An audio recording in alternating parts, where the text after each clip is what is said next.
Hi, welcome back to my channel. This is Jennifer Scrapping Cane. Today I'm sharing a Miss Kate monthly box. I actually have two layouts to share with you for today, and I'm going to show you the supplies that I plan on using for both layouts. They're going to be single photo layouts, and one is going to go in my nephew's album, and the other one will probably go in one of my niece's albums. So here I have the monthly box of October, and it's Halloween related. I do have a video up on my channel already that shows a full unboxing. So right now I'm showing you some of the scraps that I have left over of the 6x6 papers. And then I'm going to use most of these papers here that I'm showing for the two layouts. I believe I changed one of them out. I kind of sort of don't remember because I did it a while back, but I believe I changed one of them out. But I do use most of what I am showing, and I will explain a little bit more as I get started on the layouts. But I love these papers from Miss Kate. They are really good Halloween papers, and they'll work perfectly even for older kids because they're not very childish. So I really like that idea of them also. So they went into my Halloween stash to use probably again next year. But for right now, I'm going to use that spiderweb one as my background on this layout.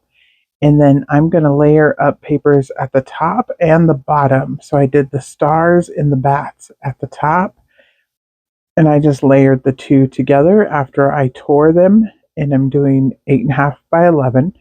So they're approximately about 1.5 inches or so at the top. And then there's going to be another 1.5 inches, 2 inches at the bottom. So I decided to do the candy since that brings in the purple. My one little nephew is wearing a little wizard costume, and it is purple. The only color that I wasn't able to tie in is the blue, but it's very prominent in the photo, so I think that draws your eye directly to the photo. And I really like the way the layout turned out in the end, so it's okay. I went ahead and used that trick or treat again. This one is the die cut instead of the sticker, but I just love the colors of it, and I love the font of it. It's a really good font. I brought in the bat, which I just thought was cute. I'm going to put it up there at the top of the photo. And then some of the stars all of the stars, I'm going to pop up on play foam as I add them to the top border of stars. And then I'm going to bring in a die cut spider, and I believe there's a spider web over there also that I'm going to bring in. But jumping ahead, let's not do that. First, I'm going to play with these stars up here and just move them around to how I like them. And I think they look good. And then I'm going to go with the rest. Oh, it was actually a tombstone. And then the little skeleton hands I put kind of peeking out of the tombstone. I just thought they were kind of cute. There is a cute skeleton in this collection also. I'm going to add the little spider down here since I have the spider web background. And pretty much that's going to be it. I will add a few little journaling strips down at the bottom also, just to say who is in the photo and the year that the photo was taken. So it's three of my nieces, my oldest son, and then my nephew. So I really like the way this layout turned out. I'll hold it up here so you get a closer look.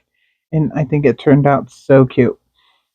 And then I will have a few close-up photos of it also. I'm going to place them right here so you get a little closer look of this layout. And then I will have a few more close-ups of the second layout at the end.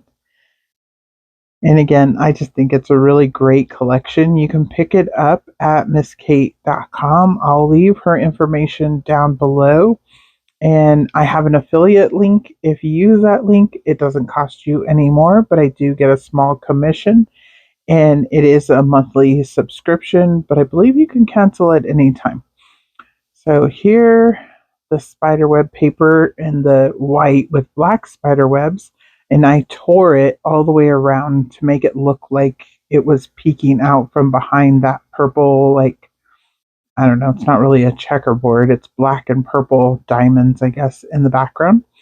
And I really like the way that that looks. I also inked up the edges, as I'm showing you. of the white spiderweb paper, and I tore that other corner because it looked a little too sharp. So I didn't want it to look like a corner per se, but I wanted it to be a little bit more rounded. The little photo I'm matting on white and then black cardstock paper. I'm going to use this cute little die cut that says candy because basically that's what he was there for, was the candy. This is actually the same little baby that was Winnie the Pooh in the layout earlier in the week, and this is his second Halloween. So this time around, he was a little wizard. And I have this cute little haunted house. We were at the school of the older children, and they were having a little monster mash where they went around and trick or treated in the school and got candy and got to play games throughout the school. It was lots of fun. I'm not sure if they still do it or not, but it was definitely something that was fun for the kids to do. These are an old sticker sheet that I have that matches Halloween. The purple matches perfectly, so I'm going to put it down here at the bottom. And the title is actually going to be Candy for Gabe, which is his name. And I'm just going to put that at the bottom because I think it's cute. And it adds to the title and the little layered up cluster that I'm going to add at the bottom. I'm going to put that cute little ghost up at the top just because I think he's cute. And I have all the little candies like suckers and little wrapped candies, and of course, my favorite, candy corn. And then I have a few stars also that I'm going to pop in around the layout up at the top by the ghost. So down at the bottom, I'm going to glue down those little letters. And then I believe I will trace around them with a Sharpie marker. That's usually what I do with tile stickers, just to make them look like they are really a part of the layout. I like the outline look that it gives to the letters. So here I'm going to bring in, what is that, the little witch's pop. And then, like I said, I'm just going to pop around all the little candies because that's part of my title. And then the little stars, I gave the little ghost a candy to hold, and I was trying to find something else. I ended up using the candy corn off of the sticker sheet because it was a little bit smaller. And then I also brought in a couple of the stickers from the sticker sheet for the stars because they were a little bit smaller scale. So anything that I can use, if it's different sizes, I like to use on my layout. Even if it's repeating the same thing, it just draws your eye around the layout, and I like the way that looks. I decided going to give it another candy, and then I'm like, no, I don't like the way it looks. So I was just deciding if I really was going to use it or not. I decided to put it on the other side, I believe, here in a minute. Yep. And that was just to add a little bit more up there with the ghost. And I just like the ghost. I think they're cute. So I wanted to use another ghost. So here I have another little candy I'm going to pop in up here at the top of the photo, and a little candy corn up by those lollipops that are sticking up there at the top of the photo. I'm using liquid glue all over the layout to put down any of the die cuts or the stickers, just because I want them to stay long term. That was a little bat that I added there over by the, what is that, the candy. And then here's where I traced around those little tile stickers, and the layout is complete. I hope you guys enjoyed today's layout. A little bit of a rushed voiceover, but I needed to get it done and up. And I really love the October box. So I hope you guys will pick it up and check it out.